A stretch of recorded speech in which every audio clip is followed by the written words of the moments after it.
我係江文慧，我係代表旅遊界嘅立法會議員，好榮幸同埋好感恩有業界嘅信任同支持。咁我嚟緊好希望可以為業界發聲，貢獻香港，服務香港，服務社會。咁以往我嘅角色通常係喺比賽上，咁我而家用呢個新嘅角色就多啲去宣傳我哋香港，睇下有啲咩合作嘅機會，同其他國家去學習一下點樣去令我哋嘅旅遊業政策上啊、配套上啊可以做得更加好，多啲去傳播我哋香港嘅故事，我哋香港有幾咁值得大家過嚟睇、過嚟旅遊、過嚟玩。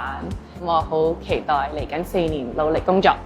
咁我知道咧，你當選之後咧，亦都馬不停蹄咧同業界去溝通接觸啦。咁其實你聽到佢哋嘅需求係啲乜嘢咧？喺議會當中，你會點樣去推動咧？我入到議會之後，希望幫業界解決到3大痛點。